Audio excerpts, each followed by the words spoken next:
adjoint, je l'ai dit, au conseil municipal de... Enfin, vous êtes conseiller municipal, pardon, vous n'êtes pas adjoint. Vous êtes conseiller municipal à la ville de Grenoble.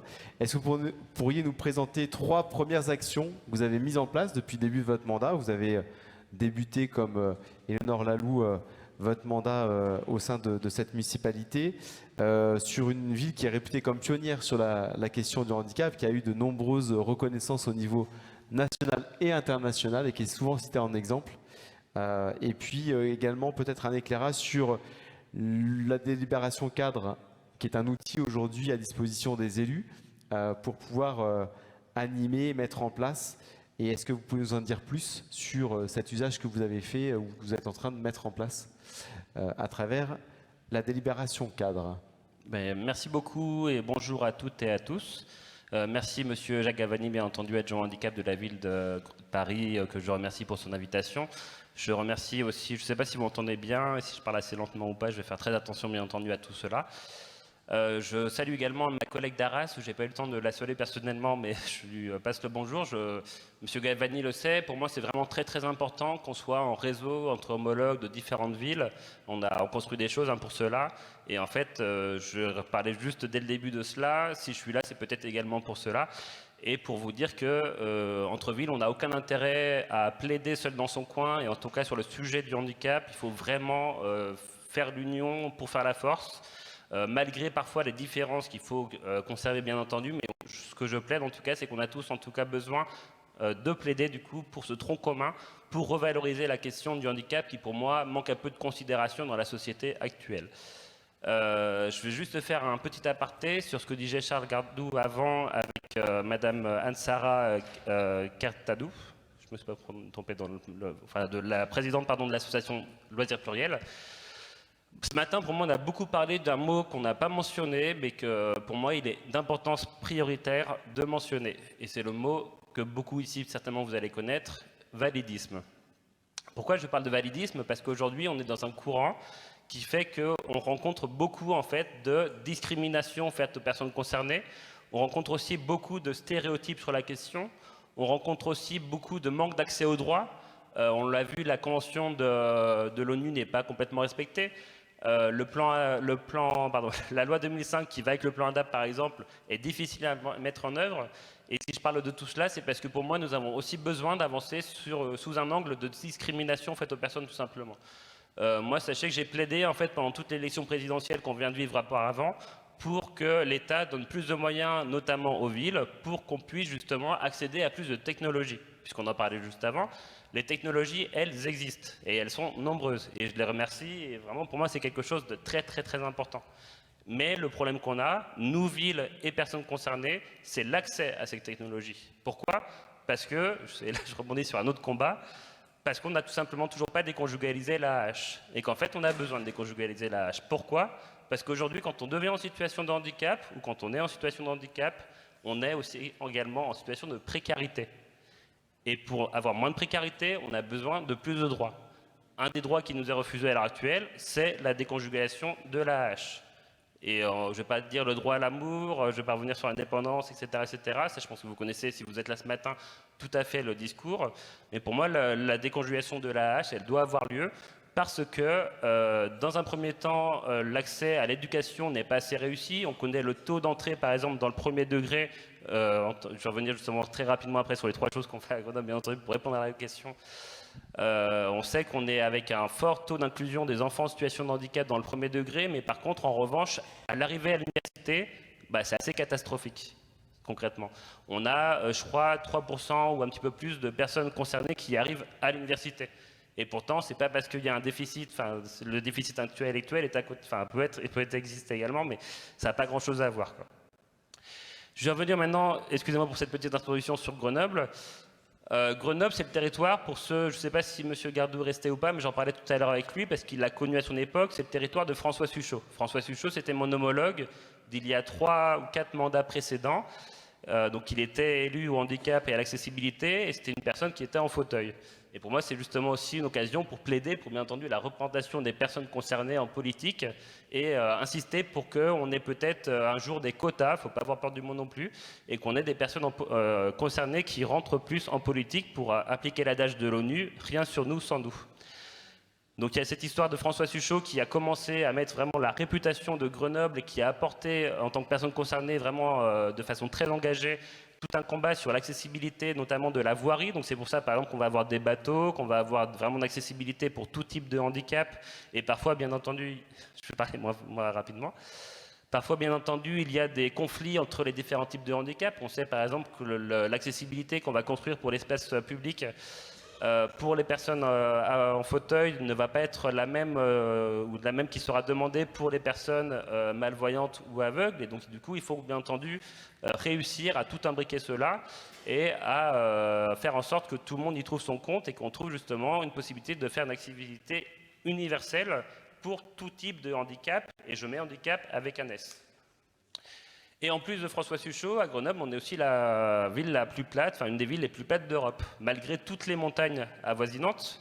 Je ne sais pas si vous connaissez Grenoble, mais en tout cas, c'est vraiment très très plat. On n'a aucune colline, concrètement, et les collines sont juste après.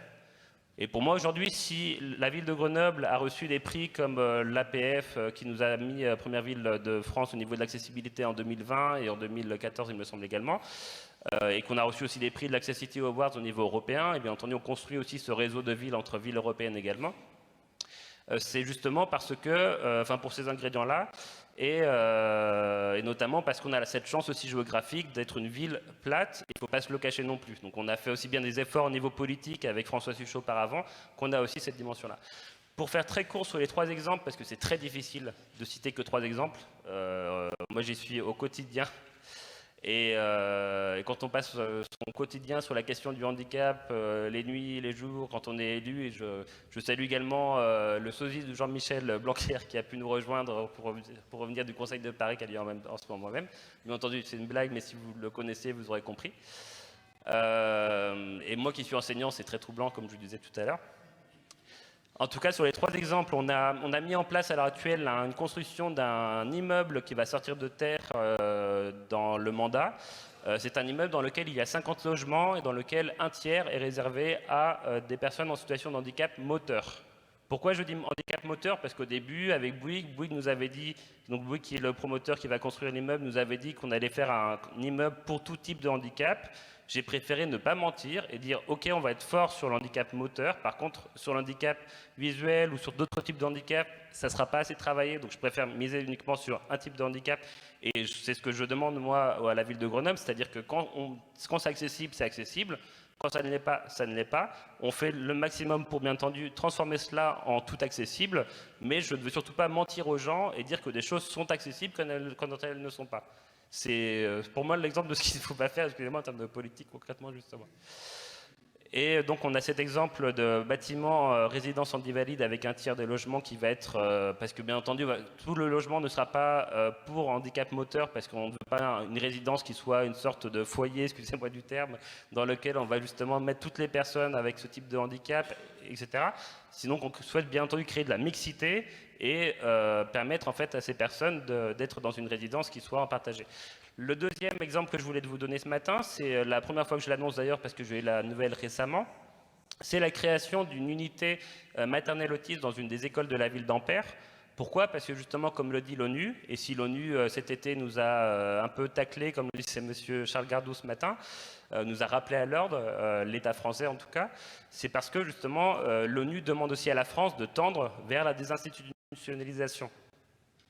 Et tendre vers la désinstitutionnalisation, excusez-moi, j'ai du mal à dire le mot, c'est également créer, bien entendu, une possibilité de le faire. Et bien entendu, pour créer cette possibilité de le faire, il faut créer des dispositifs dans les écoles. Et être élu dans une ville, et ce matin le colloque s'appelle bien Ville et Handicap, c'est aussi justement pour montrer que, enfin notre objectif, pardon, c'est de travailler sur des axes transversales, comme le disait tout à fait M. Galvani ce matin, donc sur l'école, sur la culture dont on parlait tout à l'heure, par rapport au festival et tout cela, sur le sport, sur l'emploi, dernièrement on a beaucoup travaillé aussi sur l'accès aux élections, parce que c'est un moment très important aussi également, mais absolument surtout la petite enfance, sur tous les services, comme vous le faites à Paris, je suppose, de Grenoble sont concernés par le handicap. À l'heure actuelle, l'État a demandé à ce que des référents soient placés dans différents services. Le travail que je mène justement avec la délibération cadre pour terminer, c'est justement d'aller un peu au-delà de l'État, de la demande de l'État. L'État demande des référents dans la culture, dans les bibliothèques et dans le conservatoire. Mais à l'heure actuelle, il n'y a pas eu de demande de l'État. Est-ce qu'il y a également des référents dans le sport, dans les mobilités, dans l'espace public, dans les élections, etc., etc.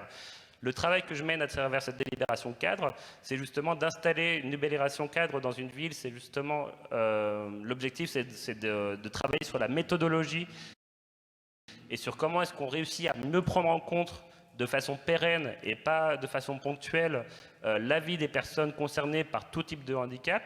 Et donc du coup, cette délibération cadre va permettre de mettre des référents dans tous les services de la ville pour travailler avec un réseau de transversalité. Monsieur Galvani a très bien rappelé tout à l'heure aussi également. Je pense je vais nous envoyer des fleurs à nos autres élus homologues au handicap, mais on est pour moi la délégation la plus transversale qui existe dans le monde de la politique, très clairement en fait. On va de l'urbanisme qui coûte très cher aux villes avec le plan ADAP jusqu'aux discriminations et et il n'y a rien qui n'est pas important. Puisque c'est pour ça que citer 3 exemples, c'est très difficile. Puisque dès qu'on oublie quelque chose, j'ai envie de vous dire, on s'en prend une, et c'est tout à fait normal, parce que ça veut dire que si on oublie quelque chose, il y a une discrimination, il y a une non-application de la loi. Je vais peut-être, donc j'ai parlé un petit peu de cette délibération cadre, de cette méthodologie de travail. Je vais peut-être terminer sur un peu un plaidoyer en dernier mot. Dans le plan de relance de l'État qui a été suite au Covid, on a eu malheureusement que 0,22% des aides qui a aidé l'accessibilité. 0,22% qui était consacré uniquement à l'insertion professionnelle et à l'accessibilité du ferroviaire, c'est-à-dire des gares. Chose qui est bien entendu très important. On ne va pas du tout enlever l'importance de tout cela, bien entendu. Mais ce que je veux dire par là, c'est que la technologie existe, toutes les associations saturent. Dès que les associations se créent, il y a une file d'attente et on n'arrive pas à avoir de place, etc., etc. Et je plaide une nouvelle fois pour que l'accessibilité et le handicap en France soient également mieux reconnus et mieux pris en charge. Et pour cela, on a besoin de Goliath. Pourquoi je parle de Goliath? Parce que pour moi, dans ce combat, nous, villes, nous sommes David. Et si nous voulons y arriver, ça peut passer uniquement par la prise en compte de tout cela de l'État. Voilà. Je vous remercie pour votre écoute. Merci. On peut vous applaudir. Sur ce premier éclairage, on va donner la parole à Célia Boucher qui va nous présenter